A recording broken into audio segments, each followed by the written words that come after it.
AFTV got a very special interview today. Got Josh from You, Me and Six. How you doing, man? It's great to have him on board. Massive rock band here in the UK, not just in the UK, in the world.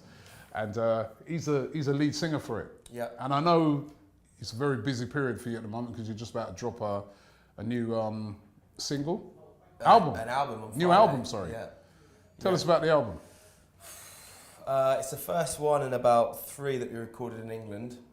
We've done the other 3 in California and Nashville in the States. So that was sort of like the main thing that was a big thing for us this time around, was to make it in England. Why? Just because we needed there to be like no distractions and to not work with a big time producer and to sort of, although we worked with an incredible producer in Dan Austin, we wanted to co-produce the record. We wanted to sort of really put more and more some of the sub-genres and other genres that we enjoy outside of guitar music into our new music. And we found that on our last few records, we had songs, but then the way they came across sonically were very much in line with the identity of the producer who was making it, rather than how we wanted to sort of pan out. So, but yeah, it's just a feel-good record, man. It's sort of like, it's not like rock, it's more sort of like contemporary, and it has quite a few urban influences in there as well. So it's sort of like a guitar band that is embracing the 2018 wave of other popular musics and bringing that into our sound. So yeah, it's all going really well as well, so it's feeling good. I mean, you guys have been going for a while. How do you stay, I know music business is so difficult to stay relevant. Yeah. Because there's so many different trends and new artists come along. And so how do you stay relevant? I think it's just concentrating on your own lane. I think when you try and when you try and be part of what is going on culturally and the sound that's having its sort of moment in the sun, that's when you lose your identity even more so. It's okay to integrate that into your sound, but to chase that or chase the success or the blueprint of another artist, in particular in the rock world, is almost like a nail in the coffin, so to speak. So that, and also, you know, our fan base has always, you know, has always been incredibly passionate about our band. You know, the reason we're still here today is a testament to them, to be honest. Sort of, you know, it's not easy to being a guitar band in a sort of very pop, urban-driven sort of industry in terms of the successes. You have to really have a strong fan base just to even knock down the doors that are usually open for other artists, you know, to get sort of some of the notoriety that probably you deserve, you know. I mean, we've had #1 albums and sold out arenas, but we're still sort of like this sort of unknown entity, you know, like we're not like a household name. We are within the rock world, but in terms of like the general top 40 sort of mainstream, you know, consciousness, we're not really a household name in that sense. So you need a strong fan base to sort of carry you and support you. So that's what we've had. Listen, you've been doing it for all this time and you're still going strong. What I do want to know, though, is how do you get time to watch Arsenal? Right? How do you get time with your busy schedule? Rock bands, as we know, are always touring. Yeah. Always on the road. I think probably of all music genres, rock bands, because the nature of, you know, you guys, your guitar bands, people want to see you live all the time. Sure. So how do you get a chance to? There's been a lot of me giving out my season ticket to friends and family for the last sort of 7 years, wherever it's been. But no, it's one of the, like, the hardest, actually no, the easiest place in the world to watch Arsenal is America, because they show every live game. Every three o'clock kickoff is always on TV. So I can follow it quite easy in America. It's when you're sort of in, like, I don't know, the Philippines or Australia, because the time difference is just so immense. So I remember watching the North London Derby when we were in Australia in about 2012, when it's the one when we went 2-0 down and won 5-2. Oh yeah. So it was about 4 o'clock in the morning. We were 2-0 down. You know, that's when we first started doing the channel. Was it really? Yeah. During that period, that's wicked, man. And yeah, it was. I remember because my mum and dad flew out for the festival we were playing in Australia, and me and my dad were watching the game.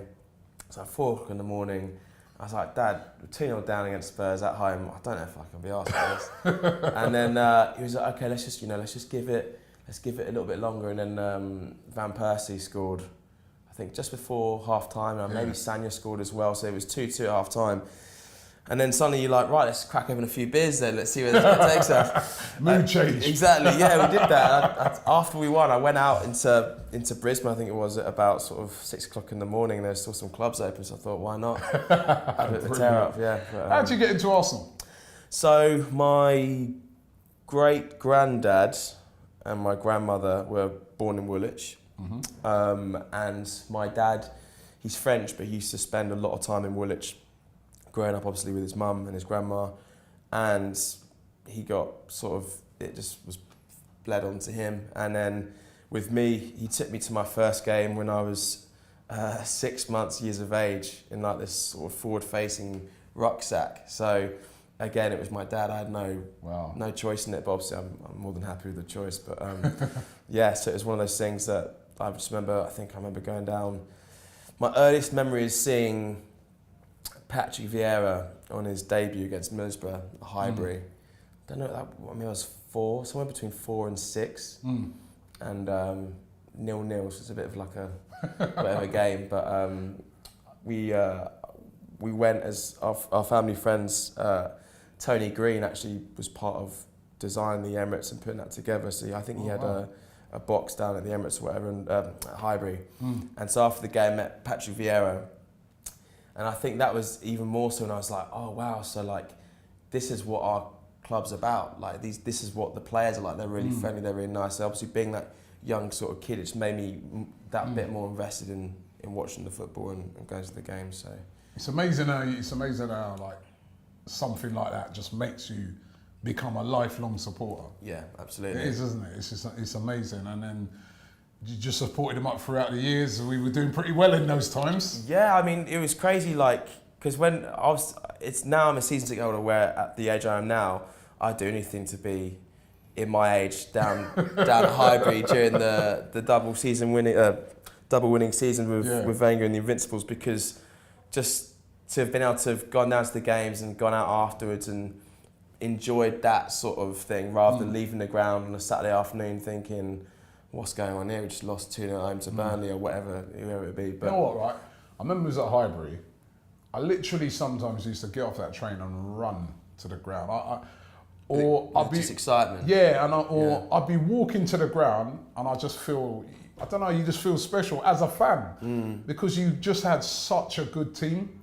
You never ever once had a thought in your head about losing. Listen, we could still lose games, but you never ever had that in your head, and you just was so.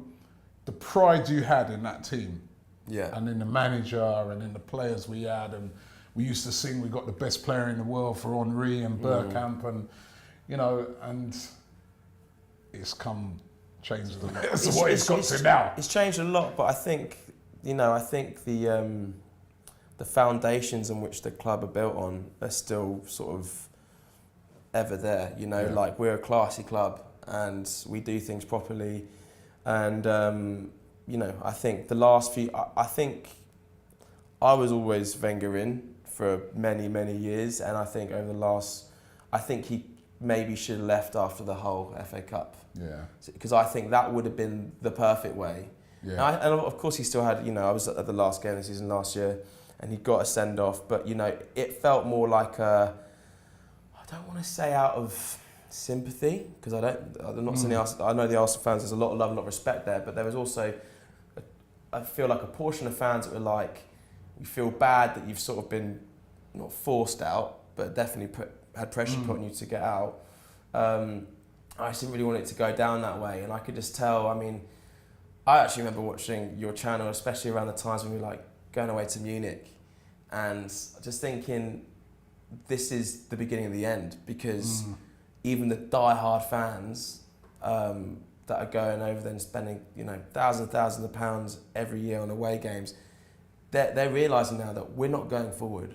And I think once the fans realise it, and obviously football fans, we get labelled as fickle or sort of like, not glory hunters, but like the pundits would like to have this thing where they think that because we haven't played the game or we haven't coached at a high level or whatever, that we don't understand it. But I mean, football's a pretty universal game. It's pretty easy to understand if you watch enough of it. And I think a lot of people could see for a while that perhaps his time was coming to an end. But I think, we've made a bit of an overhaul at the club upstairs as well, which is positive. And I think that I think we're going in a new direction. And it's do you like the new manager? I do like him. What do you like about him? I like the fact that he's not afraid. The thing that always used to wind me up, especially towards the end of Wenger's era, as much as I love him, of course we all do, but was that he was doing this thing where he'd wait until the game had already escaped us to make a change.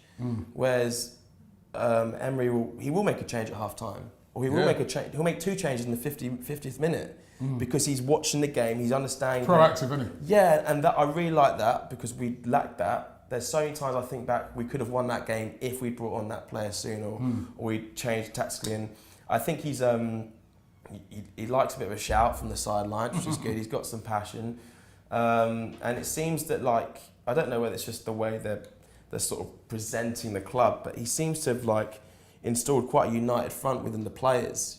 All the footage I see of the training ground and what I'm seeing online seems to be that they're all really happy and really enjoying what they're doing. And 7 wins on the spin in all competitions, that's.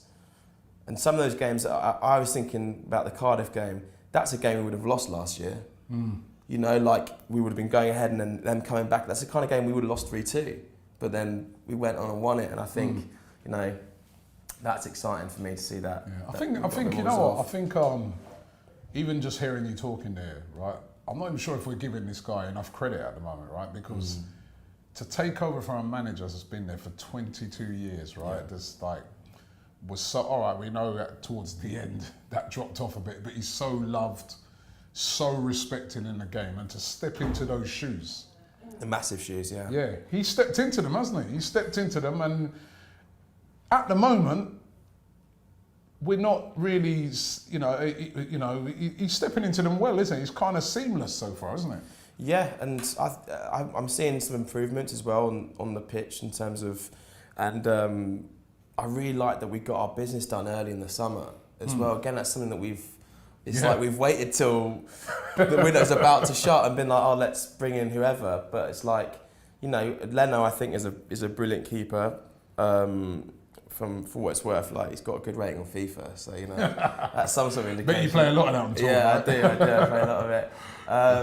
But yeah, and I think Torreira, I think he's really excited the fan base because he's that midfielder that we've needed. He's like, for me, he's like a Kante in the way that he hunts down the ball, but then he reminds me a little bit of Fabregas in terms of the way he plays the ball out, and it's sort of, I don't know, I think personally I like him and Guendouzi. Is it Guendouzi? Guendouzi, yeah. I prefer them as our midfielders, but not really sure what's going to happen with Ramsey. That looks like... I was going to ask you about that. What would you do if you was in charge, right? I mean, it looks like they've decided, and again, this is quite a strong decision by Emery. It looks like he's decided that, listen, you know what, you can go, and we'll just cash in whatever money we get for you and get you off the wage bill and bring someone else in. Would you have done that? I mean, he's a bit of a legend of the club. He's scored in 2 FA Cup finals that we won in a period that we've hardly won anything. So. I mean, I've always been a massive fan of Ramsey. I think the way he runs up and down the pitch, he's got an engine. Like, we don't really have many players in our... He's not the paciest guy of all time, but he's a man for a big goal, and he's got a good work rate. But I think we shot ourselves in the foot with the way we dealt with the Ozil situation.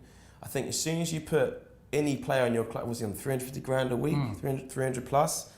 There's other players in that squad who will look at it and they'll compare. It's all about everyone's looking at the analytics of their performances now more and more.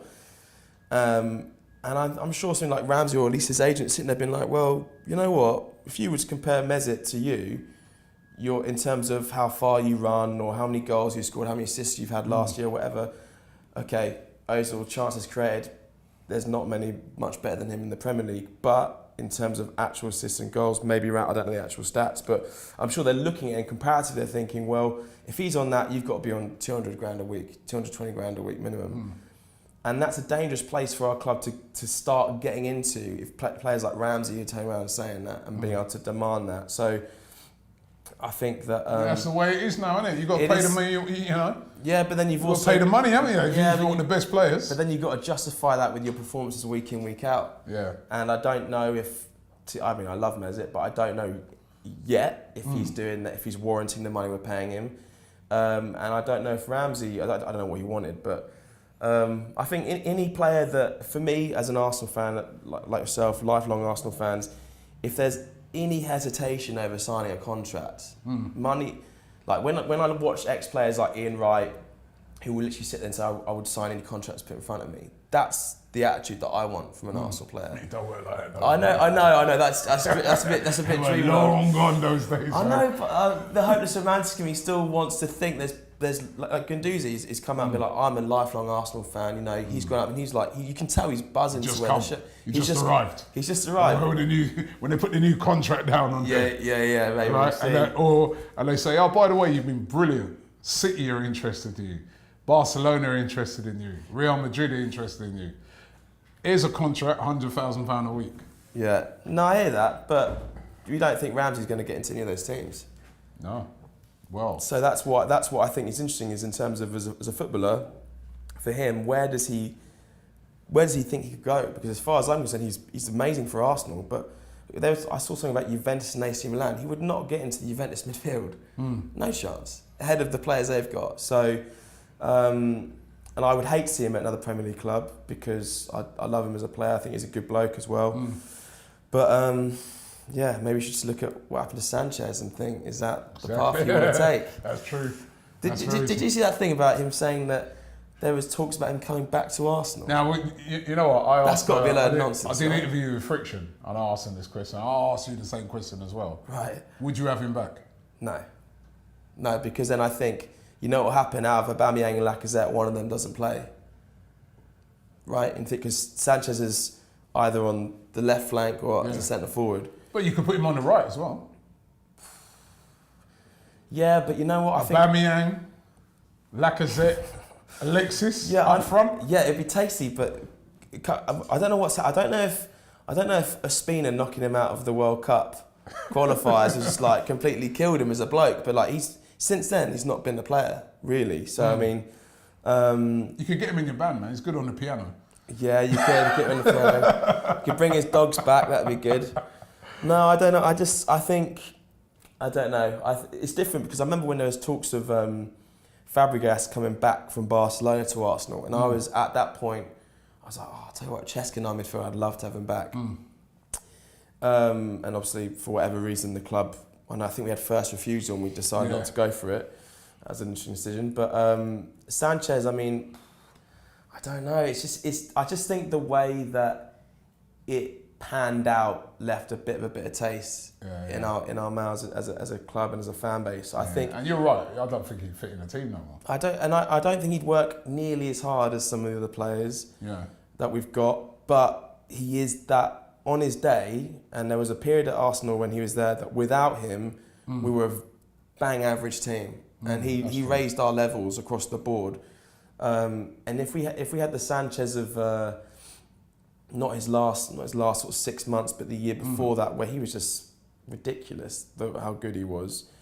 Yeah, I'd take him, but I think he's lost it a little bit. You know, I think sometimes he's in decline, isn't he? I think he might be on. I mean, obviously, I was saying that I'll probably go off somewhere and be Player of the Year somewhere, but it's a strange one. That it's just strange to see that. Well, long may it continues. Is that Man United? You know what I mean? That's all good. You know what I mean? Yeah.